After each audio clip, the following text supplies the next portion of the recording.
Puji Tuhan, Shalom, selamat siang teman-teman, Bapak Ibu, Saudara-saudari dimanapun Anda berada pada saat siang hari ini. Kembali berjumpa dengan saya di channel Perianto Zamasi. Dan pada saat siang hari ini teman-teman, saya akan sharekan kepada kita bagaimana pernyataan atau pidato seorang artis Indonesia yang cukup terkenal, yang juga membahas soal moderasi beragama. Ya, saya pikir ini adalah sebuah pidato yang berkaitan soal apa yang kerap sekali terjadi beberapa waktu terakhir ini, termasuk ya soal pembubaran ibadah di Gereja Kristen Kemah Daud di Bandar Lampung pada hari Minggu yang lalu teman-teman. Saya pikir bahwa ini juga perlu untuk kita dengarkan bersama ya, karena pidato ini bukan hanya berguna untuk para pejabat atau orang-orang tertentu, tapi ini untuk kita semua ya, anak-anak bangsa ya. Maka itu sebabnya tidak lagi berlama-lama teman-teman, kita akan dengarkan saja bagaimana pidatonya dari seorang Cinta Laura, dan ini dia videonya. Assalamualaikum. Waalaikumsalam. Salam sejahtera untuk kita semua. Om Swastiastu, Namo Buddhaya, salam kebajikan. Ya. Yang terhormat Pak Yakut Holil Kuomas, Menteri Agama Republik Indonesia. Yang terhormat Pak Nadiem Makarim, Menteri Pendidikan, Kebudayaan, Riset dan Teknologi Republik Indonesia. Ya. Yang terhormat Pak Muhammad Tito Karniawan, Menteri Dalam Negeri Republik Indonesia, yang hari ini diwakili oleh Dirjen Polpum Bapak Dr. Bahtiar, Masters of Science. Yang terhormat Pak Muhammad Ali Ramdhani, Dirjen Pendidikan Islam. Dan yang terhormat Pak Yandri Susanto, Ketua Komisi 8 DPR RI. Yang terhormat semua tamu yang saya banggakan. Ya. Sungguh sebuah kehormatan bagi saya diundang malam ini untuk mewakili generasi muda Indonesia dalam mengekspresikan opini kami mengenai moderasi beragama. Ya, moderasi beragama. Jujur ya. saya tidak tahu kenapa saya yang diundang malam ini untuk hadir di sini, tapi saya harap pidato yang saya buat tadi malam bisa menggerakkan hati para hadirin hari ini. Ya. Sebagai generasi Z dan milenial, kamilah generasi yang akan bertanggung jawab dalam beberapa tahun ke depan atas arah yang akan diambil negara ini untuk menjadi negara yang lebih maju, modern, sejahtera, dan tentunya terkemuka di mata dunia. Luar biasa ya. Oke. Tapi nilai-nilai apa saja yang harus kita terapkan kepada masyarakat Indonesia agar mimpi-mimpi ini bisa terrealisasi? Ya. Pada saat ini, kita dalam situasi sulit, di mana adanya polarisasi dalam opini masyarakat. Terlihat jelas bahwa adanya ketidaksepakatan tentang apa yang dibutuhkan negara ini agar bisa benar-benar menjadi kesatuan yang kuat. Dalam satu sisi, generasi muda sekarang mempunyai keinginan besar untuk mempromosikan budaya dan identitas bangsa. Ya. Kami percaya akan pentingnya untuk negara-negara di luar sana melihat potensi, keunikan, dan kehebatan negara ini.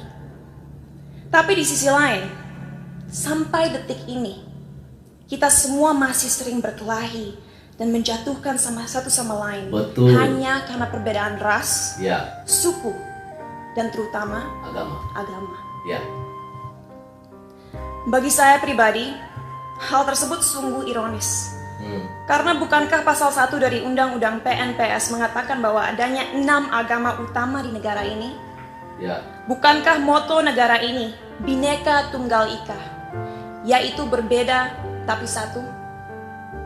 Tapi mengapa walaupun dengan fondasi negara yang begitu memeluk perbedaan dan toleransi, tetap saja masih ada konflik? Apa yang membuat agama mampu membuat kita melupakan inti dari identitas bangsa ini? Sebagai lulusan psikologi dan sastra Jerman, saya dari dulu memiliki kuriositas terhadap cara berpikir manusia. Oleh karena itu, pengetahuan tersebut saya perdalam dengan mempelajari filosofi. Sampai detik ini, saya tidak akan pernah lupa akan apa yang dikatakan oleh salah satu filsafat paling berpengaruh sepanjang masa, yaitu René Descartes. Apa Ia itu? mengatakan, manusia adalah makhluk yang finite atau terbatas, Oke. sedangkan Tuhan adalah sosok yang infinite atau Oke. tidak terbatas. Oleh karena itu, bagaimana kita sebagai makhluk yang terbatas merasa mempunyai kemampuan untuk mengerti sesuatu yang jauh di luar kapasitas kita? Bagaimana kita sebagai makhluk yang terbatas bisa memahami esensi dari sesuatu yang tidak terbatas? Inilah salah satu akar dari masalah yang kita miliki dalam masyarakat Indonesia sekarang. Karena pemahaman yang terbatas dan pemikiran yang tidak kritis, orang-orang terjebak dalam cara berpikir di mana mereka telah memanusiakan Tuhan. Merasa memiliki hak dalam mendikte kemauan Tuhan, merasa tahu pikiran Tuhan, dan merasa berhak bertindak atas nama Tuhan. Oke, saya stop dulu teman-temannya. Saya pikir ini pidato yang sangat luar biasa dan menggugah hati kita semua. Tadi jelas disampaikan oleh Cinta Laura dalam pidatonya ini bahwa di bangsa kita saat ini sering sekali terjadi yang namanya perkelahian, ya, sering terjadi yang namanya permusuhan, dan itu disebabkan oleh karena perbedaan bahasa, suku, dan agama.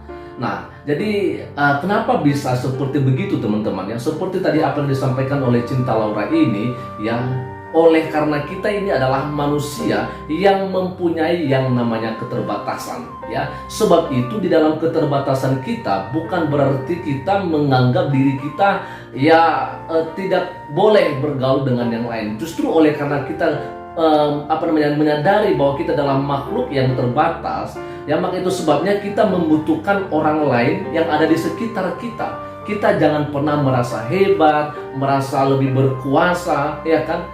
Nggak boleh seperti begitu. Karena dengan adanya hal-hal yang seperti itu, itulah yang membuat kita menganggap bahwa orang lain tidak lagi penting. Ya, kita menganggap bahwa kita inilah yang harus ditonjolkan, kita inilah yang mesti ditampilkan begitu. Apalagi tadi disinggung soal kadang-kadang banyak orang yang menuhankan manusia, artinya dia lebih menghormati manusia, atau ada idolanya gitu ya, sehingga idolanya itu dia terus sanjung tinggi gitu ya. Dan ketika idolanya itu mendapatkan sesuatu yang namanya perlakuan tidak baik dari orang-orang yang bermusuhan dengan idolanya ini, dia juga ikut-ikutan teman-teman. Padahal dia nggak tahu sebenarnya kenapa bisa idolanya ini boleh mendapatkan perlawanan dari orang lain. Nah, itu sekarang yang kita lihat. Ya, tahulah ya bagaimana yang terjadi beberapa waktu terakhir ini. Ada saja para penceramah-penceramah yang dibela mati-matian oleh jemaahnya begitu, atau mungkin ada juga jemaat-jemaat Kristen yang membela mati-matian pendetanya, ya, padahal dia nggak tahu bahwa pendetanya juga mempunyai citra buruk gitu ya. Demikian juga dengan ustadz atau penceramah begitu. Nah, akhirnya apa yang terjadi dengan adanya pemikiran yang seperti begitu, maka kita tidak bisa membaur dengan orang yang berbeda agama dengan kita. Dan inilah yang terjadi akhir-akhir ini. Banyak terjadi pelarangan ibadah, pembubaran ibadah, bahkan penolakan rumah ibadah. Nah, itu sebabnya dengan pidatonya Cinta Laura ini, mari kita belajar dari sini teman-teman ya. Oke, kita akan lanjut lagi. Inilah yang akhirnya seringkali berubah menjadi sifat radikal. Betul.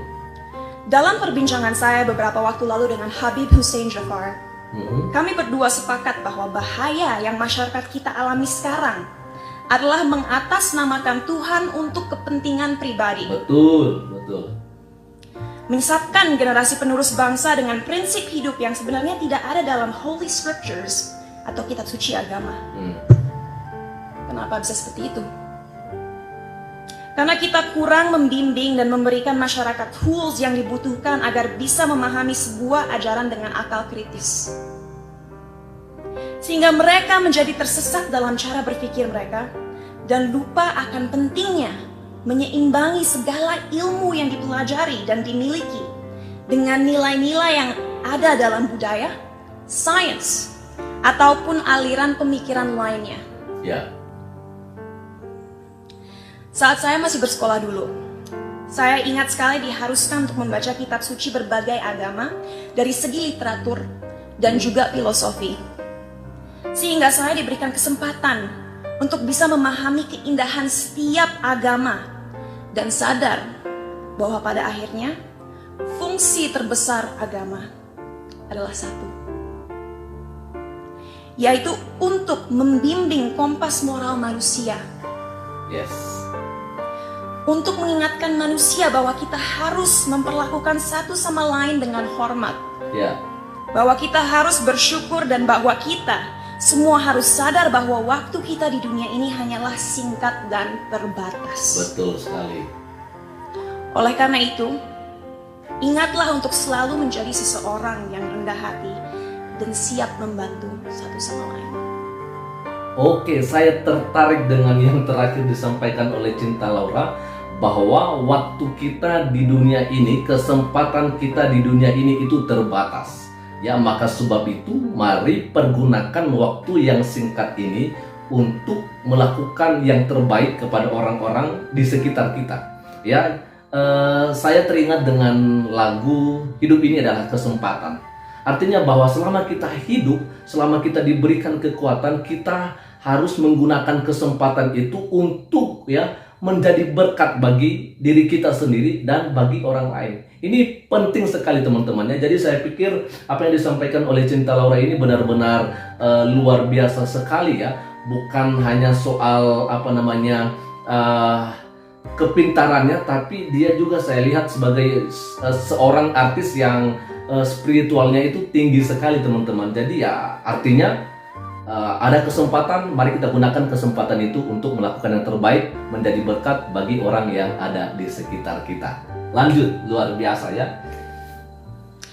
Jadi, apa yang harus dilakukan ke depannya agar bisa melawan segala kebohongan yang ada? Ya. Apa yang kita bisa lakukan untuk memberdayakan rakyat bangsa ini? Saya rasa jawabannya cukup jelas. Satu, penting sekali kita segera mengingatkan kembali saudara-saudara kita akan indahnya, kayanya, dan uniknya budaya-budaya yang kita miliki di negara ini. Sejak usia dini penting kita mengenalkan budaya negara ini tidak hanya di sekolah, tapi juga melalui media dan semua platform digital yang ada. Sebuah hal yang krusial untuk disadari bagi generasi muda akan relevannya budaya kita di dunia yang semakin modern. Our culture is cool, not old school. Kedua, ajaran agama yang ada dalam sistem pendidikan harus adil dalam merepresentasikan agama-agama yang ada di negara ini. Betul itu ya. Agar orang-orang bisa mengerti sejak usia muda bahwa semua agama itu mengajarkan kebaikan. Dan tidak seharusnya kita melecehkan dan menyakiti satu sama lain hanya karena sebuah perbedaan. Ketiga, critical thinking. Ajarkanlah adik-adik kita untuk membaca dan mempelajari segala sesuatu dari berbagai sudut pandang.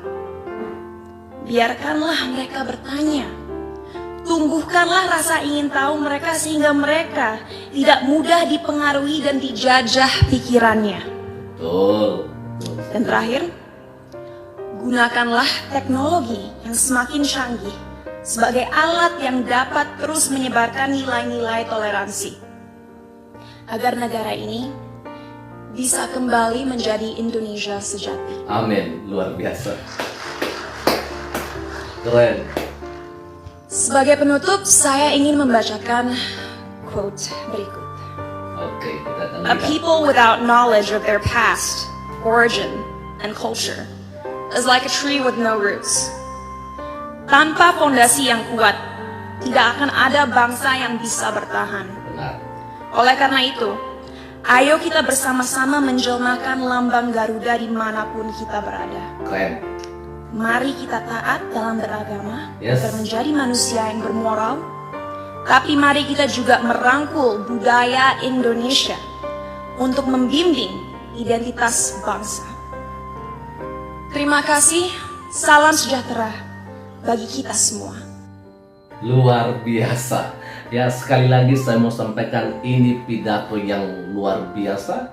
Ya, dan saya pikir kalau kita melakukan atau menerapkan ini dalam kehidupan kita sehari-hari, saya percaya bahwa tidak ada lagi yang namanya perkelahian, tidak ada lagi yang namanya pertikaian, tidak ada lagi yang namanya permusuhan hanya oleh karena kita beda agama. Ya, sebab itu apa yang diperlukan di sini, ya, bagaimana kita sebagai insan, ya, sebagai pribadi yang mengerti bahwa kita ini terbatas dan kita butuh orang lain, dan kita harus melakukan yang terbaik selama kita diberikan kesempatan oleh Tuhan untuk masih bisa melakukan sesuatu yang bisa kita lakukan. Dan tentunya hal yang penting itu adalah kita menjadi berkat bagi sesama, ya.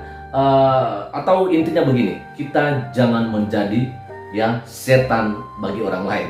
Artinya kita jangan menjadi musuh bagi orang lain, karena musuh manusia itu bukanlah temannya manusia, bukanlah sesamanya manusia, tetapi musuh manusia itu adalah setan atau iblis, dan itulah yang harus kita lawan. Sekian saja untuk siang hari ini, dan Tuhan Yesus memberkati kita semua.